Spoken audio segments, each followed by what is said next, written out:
सोनिया गांधी ने धोखा किया, प्रियंका गांधी ने धोखा किया और जिनको अमेठी से प्रत्याशी बनाया उन्होंने धोखा दिया।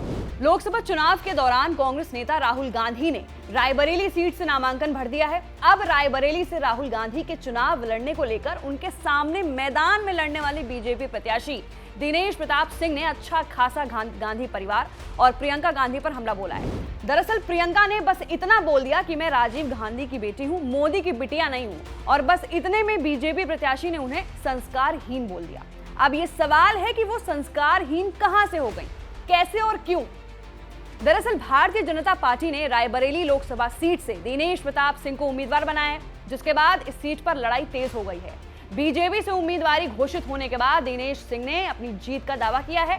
इस दौरान उन्होंने प्रियंका गांधी को लेकर भी विवादित टिप्पणियां की हैं और उन्हें देश की सबसे संस्कारहीन महिला बताया है।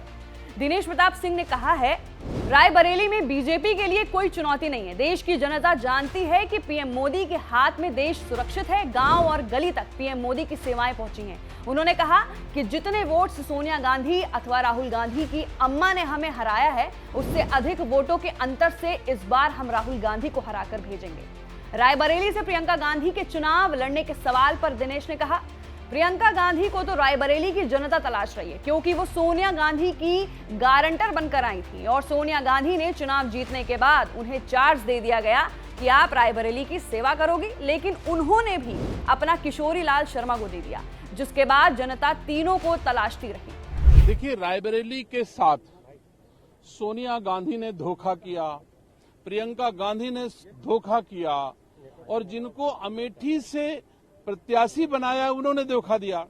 रायबरेली की जनता ने सोनिया गांधी को सांसद चुना। सोनिया गांधी ने अपना प्रभारी बना करके पावर डेलीगेट कर दिया प्रियंका गांधी के हाथों में। प्रियंका गांधी ने अपने पावर डेलीगेट कर दिए किशोरी लाल शर्मा के हाथों में। 10 सालों में न सोनिया गांधी रायबरेली वासियों को मिली, न प्रियंका गांधी मिली और न ही किशोरी लाल शर्मा मिले। तो मैं कह सकता हूं कि रायबरेली के लोग बड़ी बेसब्री से इन नकली गांधियों का इंतजार कर रहे थे। ये आ गए हैं। अब रायबरेली इनको अच्छे से सबक सिखाएगी।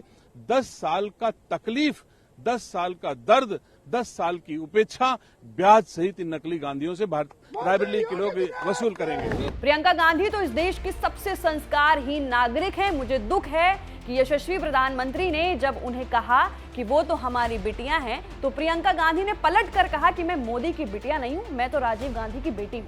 पीएम मोदी ने जब कहा कि आप बिटिया हो, उस समय वो जानते थे कि ये राजीव गांधी की बेटी हैं, लेकिन भारतीय संस्कृति और संस्कार कहते हैं कि हर बेटी में बिटिया का स्वरूप दिखता है।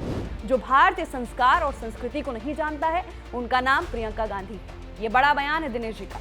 रायबरेली की जनता इस संस्कारहीन प्रियंका गांधी को खड़े नहीं होने देंगी। वोट देने की बात तो अलग है, वो अकेली ऐसी हैं जिसे कोई बिटिया कहे और उन्हें खुद को बेटी कहे जाने पर आपत्ति हो।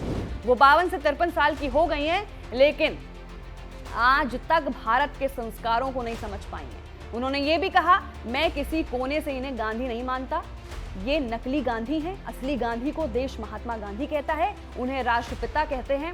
इस नकली गांधी को जो अपने दादा को दादा कहने से इनकार कर दे, वो गांधी नहीं हो सकता, वो भारतीय नहीं हो सकता है।